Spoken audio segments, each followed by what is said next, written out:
Buongiorno e benvenuti. Questa è Psicologia Pratica, la rubrica che parla del mondo interiore in relazione ai problemi della vita quotidiana. Io sono Pierantonio Polloni, sono uno psicologo, psicoterapeuta corporeo ed oggi vi parlerò dei 5 passi fondamentali per dominare le proprie paure. Sigla!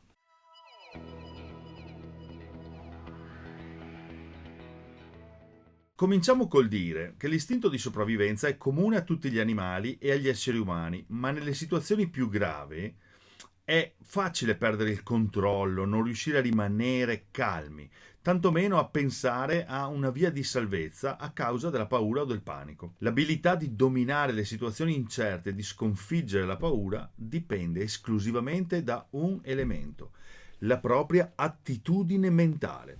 È proprio come in natura, no? Sopravvivere significa riuscire a dominare il panico e la propria risposta alla paura. È come vestirsi con un giubbotto antiproiettile composto da numerosi strati, no? Che sono tessuti in modo da creare un materiale molto più forte rispetto a una semplice protezione rigida. Tiene al sicuro chi lo indossa, così come vestirsi di un'armatura creata grazie alla propria resilienza e ai numerosi atteggiamenti utili aiuta a proteggersi mentalmente, emotivamente e anche fisicamente, nonché ad affrontare ogni situazione della nostra vita. La paura è la risposta più spontanea e naturale ad una minaccia, che sia essa percepita o reale, ma pur essendo una reazione normale per la natura umana, quando si prova panico diventa molto più difficile ragionare a mente lucida. L'importante è riuscire a identificare il prima possibile che cos'è che ci spaventa, per riuscire a controllarlo, visto che provare paura può essere un ostacolo non solo per salvarsi in situazioni di pericolo, ma anche per raggiungere i nostri obiettivi, perché quando si tratta di circostanze quotidiane noi abbiamo necessità pratiche. Secondo la scienza, ognuno di noi nasce con due tipi di paura atavici. Uno è la paura di cadere e l'altra è la paura dei rumori forti. Pensate un po'. Crescendo si entra in contatto con molti più scenari nei quali è possibile provare paura, assorbendola sia dalle persone intorno a noi, come ad esempio la paura ereditata da un genitore, ad esempio, che dalle notizie provenienti dal mondo esterno, come quella per gli attentati o per le catastrofi naturali. La verità è che è molto più semplice provare paura per eventi improbabili, come essere attaccati da uno squalo bianco, che per quelli più probabili, come fare un incidente in auto. L'esposizione a storie sensazionali e cruente aumenta il nostro senso di panico. In psicologia le possibili reazioni a un pericolo sono note come F3, dall'inglese appunto le 3 F: fight, flight and freeze, cioè combatti, fuggi o congelati. Ognuno di noi reagisce a modo suo. Alcune persone sono più portate a combattere, altre a scappare, altre a immobilizzarsi.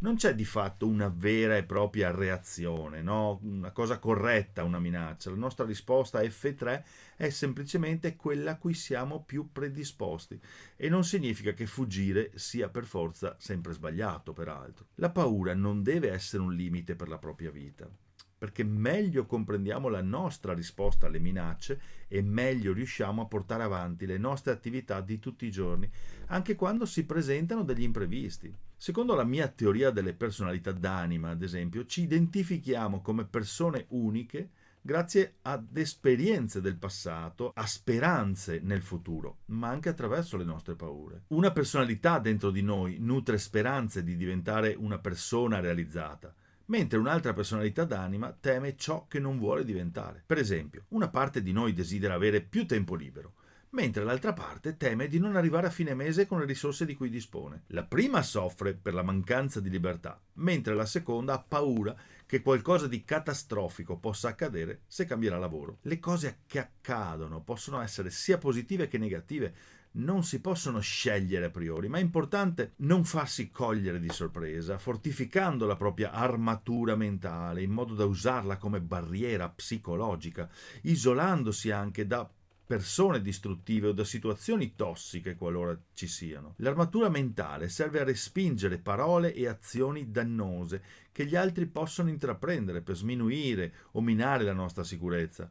Grazie a essa possiamo scegliere cosa respingere o cosa lasciare fuori. Se ciò che ci spaventa è parlare in pubblico, ad esempio, ci si può iscrivere a un corso di recitazione. Sarà stressante, è vero, ma ci allenerà ad affrontare questo timore, diminuendo poi l'imbarazzo e rinforzandoci peraltro. Qualsiasi sia la cosa che ci spaventa, si può lavorare gradualmente per accettarla e raggiungere il proprio obiettivo tramite quelli che io chiamo i 5 passi fondamentali. Il primo passo è riuscire a capire quali sono gli elementi di stress piccoli e controllabili che si possono sopportare per fortificarsi. Per esempio, se io tremo di attraversare una galleria in automobile, posso iniziare a farlo da passeggero oppure da guidatore, attraversando più e più volte magari dei sottopassaggi, aggiungendo anche qualcuno vicino a me che magari mi trasmetta sicurezza. Il secondo passo comporta lo studio delle proprie reazioni a questi stimoli. Cosa faccio, cosa provo quando sono soggetto allo stimolo di passare nei pressi della galleria o sotto il cavalcavia? È fondamentale infatti riconoscere come si reagisce ad un determinato evento. Si desidera fuggire, si rimane bloccati oppure si esplode di rabbia. Come affronta il tuo corpo quell'evento? Suda, una fascia nella testa inizia a scaldarsi?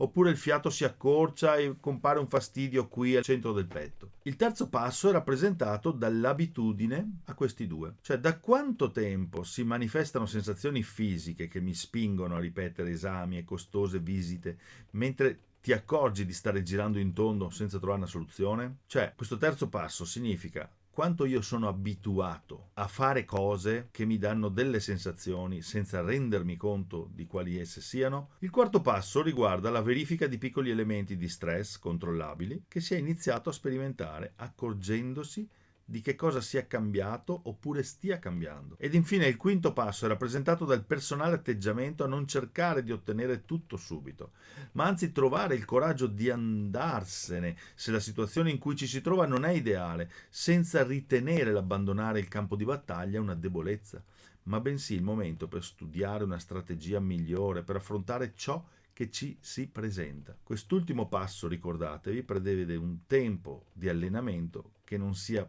per lo più inferiore a qualche mese almeno. Bene, per oggi è tutto, noi ci vediamo al prossimo appuntamento e io vi auguro una luminosa settimana. Ciao!